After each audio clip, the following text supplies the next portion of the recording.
In the early 2010s, there came a game that changed the way visual novels were viewed in the West. This game wasn't some shock horror rooted in Japanese culture, yet not a visual novel for romance and dating, but a mystery-themed novel, one that forced participants into a game where their trust, intuition, and morals are put to test, where one hides within the group only to be the mastermind, and as the story progresses, the characters get filled with hope yet despair. No, I'm not talking about Danganronpa whatsoever. Instead, I'm talking about its in-depth, complex, yet underappreciated older brother, Zero Escape.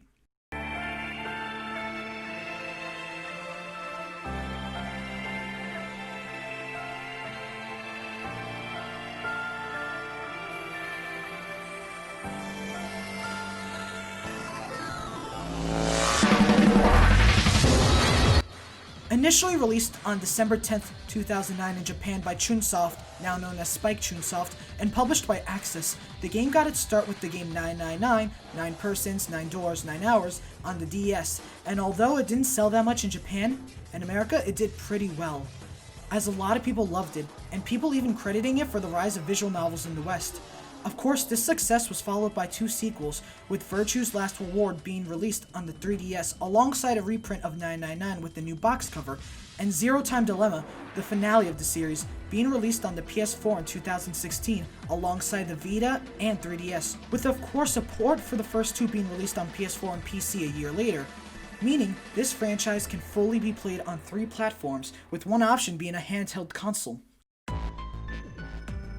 Although ZTD is pretty controversial for both game reviewers and fans, there's no denying the success of the other 2 games, and one thing that everyone praises them for, its complexity.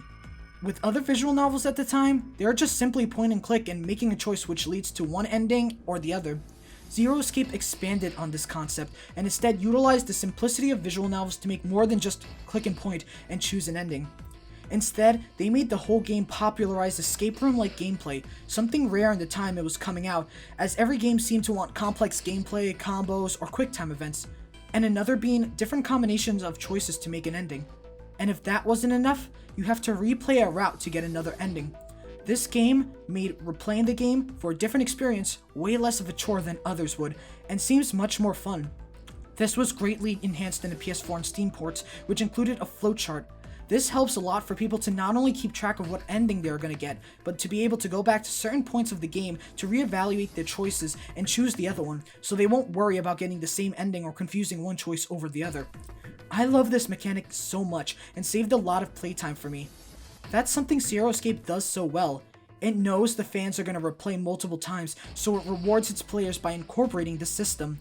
This seems like a lot of praise for its mechanics, but this is only the surface. Well, let's dive into it. Its stories, characters, and what lies deep within the complexity of Zero Escape to what makes it beautiful, and why it's an amazing visual novel you never played. Of course, spoilers for the first 2 and half of the third one, as A, it's pretty debatable as to what's canon, and of course if ZTD is good in the fandom, and B, I'm kind of playing through it at the moment, so bear with me. Let's start with the synopsis and rundown of each game. In 999, college student Junpei is thrown into a slowly sinking ship with 8 other people, with one being childhood friend Akane, or June as her codename is.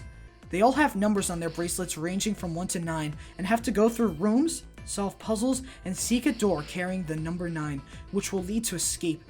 They must learn to calculate the digital route as a way to escape, as there are many other numbered doors only unlocked by calculating such with the bracelets, meaning only few people can go through one door, and others another.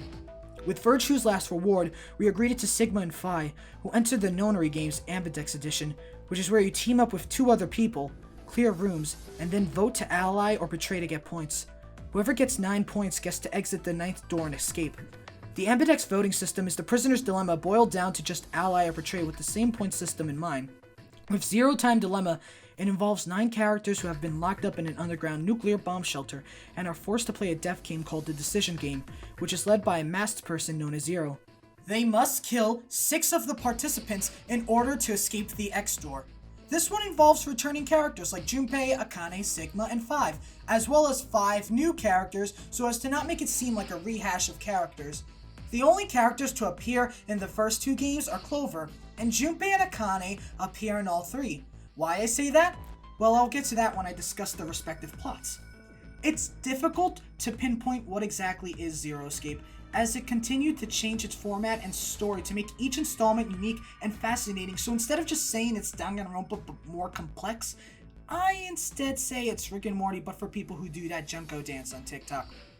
Now, on the Rick and Morty comment, I know it sounds like an exaggeration, especially with the TikTok dance. You know who you are. It's not like Sigma shouting for Szechuan sauce, but believe me when I say this, Zero Escape is a high IQ game. Not only are the puzzles challenging, but there is so much put into the story, so many key facts and info players need to hold on to understand the franchise, and so many details that, when looking at it as a whole, shows how much love and effort Uchikoshi and his team put into making these games. I know this is pretty blunt to say immediately off the bat, but compared to other visual novels, they tell you what's happening and what is the basis of the situation they're in. Let's take Danganronpa for example. You know what the premise is. Students are trapped in a high school with the goal to kill one another. If the killer is caught, they are executed, but if they successfully pin the crime on another, then everyone else dies and they get to escape. Simple ruling at first, limited restrictions, and the only thing left to figure out is who is the mastermind. Which in 2020 is already spoiled for people who are already trying to join the game and all the hype for it. With Zero Escape, the protagonist Junpei and the group are just given a letter saying to Seek a way out. Seek a door that carries a 9. As far as I'm concerned, it has no rules on killing anyone, no restrictions on rooms that you can't enter, nor does it say anything about people wanting to die, and in fact, be speculated and proven to be a game that can be completed with all members alive. For Ambidex Edition, there is still no limitation of exploration and concepts. What does matter solely is voting. But that leads to trust and morals being tested rather than mystery and murder, along with characters' true motives and identities coming into light, such as Dio's affiliation with Frida Soul and replacing Akane in Ambidex, Kei's identity changing depending on the route, the true identity of Zero, and the writing on the walls. Man, I didn't even scratch the surface with all of these mysteries and motives, and if I was going to talk all about them, I would be here until 2074, January 25th, which is when VLR takes place in. That leads me to another point, key facts.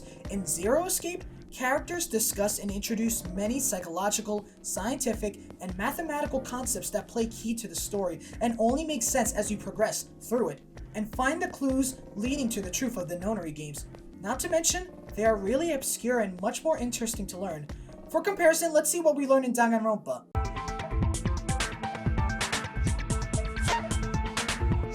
I see! If I recall, an octagon is a shape with 8 sides, right? Now, let's compare it to Zero Escape. Originally, Ice 9 was a made-up substance invented by a science fiction author. But recently, scientists have discovered that such a substance actually exists. Wait, hold up. So is this thing called Ice 9, or is it water? Like I said, if the ice is over 96 degrees, it'll be liquid. If it's under that, it'll solidify. So you could think of it as a polymorph of H2O. Here, think of it like diamonds and graphite.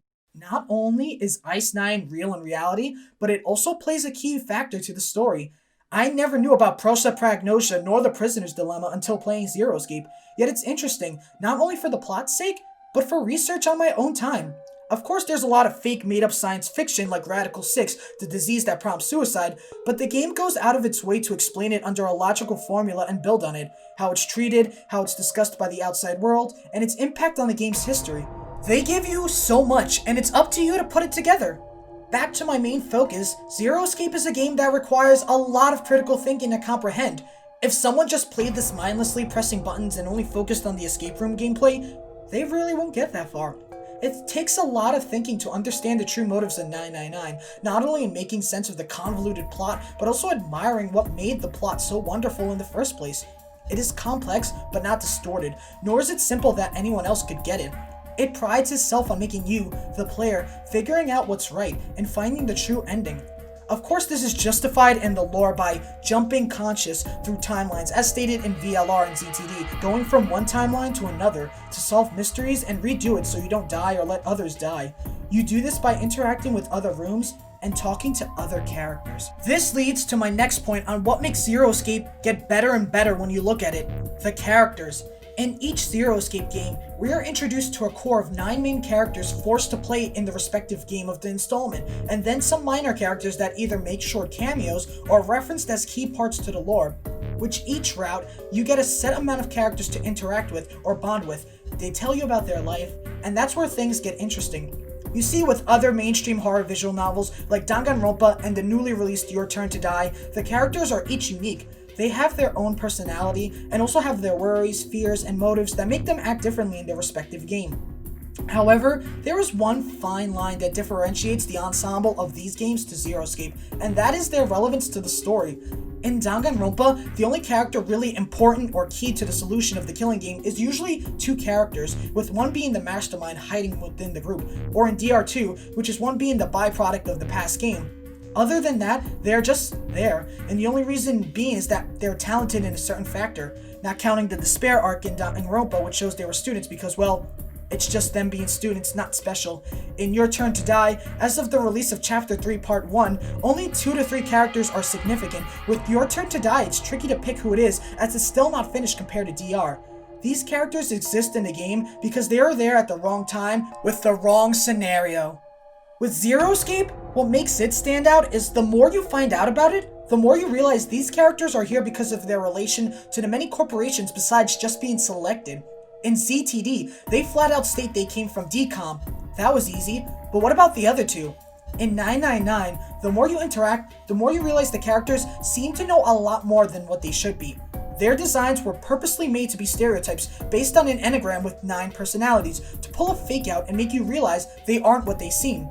Lotus isn't some ultimate dancer, or Seven isn't some baseball sport head. Instead, Lotus is actually a freelance programmer who unfortunately had her twin daughters subjected to the first Nonary game. Seven is actually a detective who tried to save the kids of said first Nonary game, with the exception of one, but then got kidnapped and given amnesia to partake in this game. Light, Clover, Santa, and Akane being original participants of that game, Junpei being the chosen one to save Akane, who initially didn't survive, and Ace and the Ninth Man being scientists behind the game, which the Ninth Man is portrayed by Ace to dim the chances of survival between the group. For VLR, we understand Clover is there because she's been a part of the Nonary games. Alice is the quote-unquote mummy that cursed the ship, and also is the spy working against the Nonary games.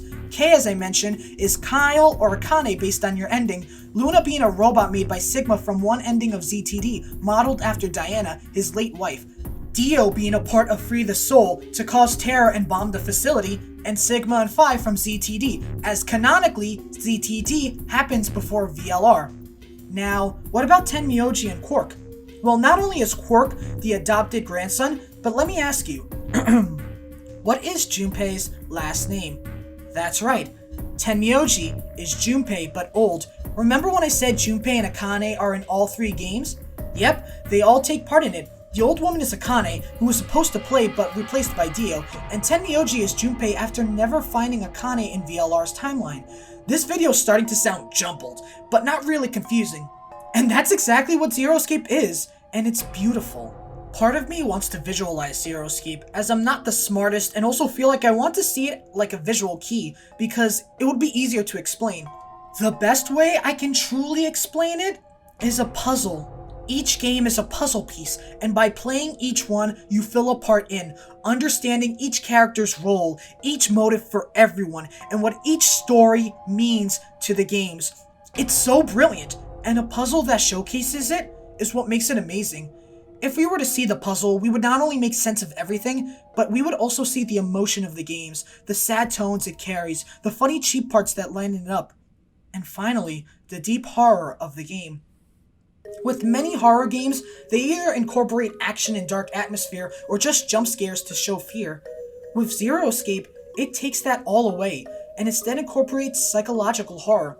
In Zero Escape, it ain't scary like a zombie or an animatronic bear, but scary of the reality they are in, and this is especially amplified when someone dies. I said it before, the only game where death is mandatory is the Decision game, but for the Nonary games, everyone can easily survive and not die because of the consequences. This is why when you play a route and someone dies because of a choice, it's terrifying. Whether it is your fault for their death, or finding out a character betrayed you and left you and your companions to die. It's scary, knowing that someone's death could have easily been prevented, and now you have to live with the consequences of that action. This also shows why ZTD is a weak installment compared to the other two, as death being mandatory makes it no different than Danganronpa or Your Turn to Die. Not to mention, the endings are scarier themselves. Some might bring up Diero's terrorist plot to detonate the facilities or the submarine scene in 999, but the scariest one is the axe ending. As shown prior in the game, Snake is suspected dead, killed by the door mechanic, leaving Clover in a miserable state. Not only does she grow distant, she also becomes suspicious of the rest of the group, until she snaps and asks the survivors to escape all by herself. When I saw the axe screenshot, I thought Clover was the mastermind, but as it turns out, it's far from that. Clover, in this ending, is a broken person. She was torn from her brother. She lost her sense of humanity. She has abandoned it to the rage she succumbed to after losing her brother, and that's what makes it terrifying. It's terrifying as that could be any other character with close bonds like Junpei or Akane or Tenmyoji the Quirk in VLR. It's scary how a game whose purpose was to save people ended up being one where people are slaughtered or killed instead. That's what makes Zero Escape horror, as one bad move doesn't lead to a jump scare, but a guilt trip, making you realize your choices caused this. You are the reason, and although you can jump through timelines, you still don't let that guilt escape you. There are so many other examples of such, like Radical 6 killing majority of the cast in VLR, the executions of characters in ZTD. Every player is one bad choice away from killing someone, and unlike other horror visual novels, these can be avoided and people can survive the game. Not to mention, you start to see the more inhumane sides of people like Ace and Dio, who throw companionship away and instead cause a dilemma, or in Ace's case, being the reason everyone is here to suffer the fate of the Nonary game if they fail. That's what makes me love Zero Escape more. The genre can change drastically, from going to a simple escape game to a psychological horror game with just one piece of dialogue. The life we live is far from being easy. Each choice we make is significant and can lead to one route or the other. Once we choose one route, we simply cannot reverse or go back, and are stuck with whatever consequences arise from such a choice. Zero Escape understands this. It makes us, the player, realize what we are doing, what we are trying to achieve, and luckily, we are able to rewind and choose a different path both in gameplay-wise and story-wise. With all the importance of characters, the shifts in tones, and the importance with every little detail, there's no surprise that Zero Escape is a complex, well-built story narrative, and most importantly, what makes Zero Escape so beautiful as a franchise. Wow, this video was hard to write because I had to go through so much to get my facts right. Thank you so much for watching. If you haven't subscribed yet, please too. I'm doing really well. One of my videos is about to reach 1,000. I recommend you watch that as well as my other video with Demon Slayer and Buddy Fight. Thank you so much. And I actually have a Ko-fi or PayPal depending on what I'm going to establish once I finish this video. So make sure to donate to that to support me, you know. But thank you so much. Make sure to like, subscribe, comment, Baba Booey, support me on my Ko-fi or PayPal depending on what I open, and watch my other videos and have a great day, everyone.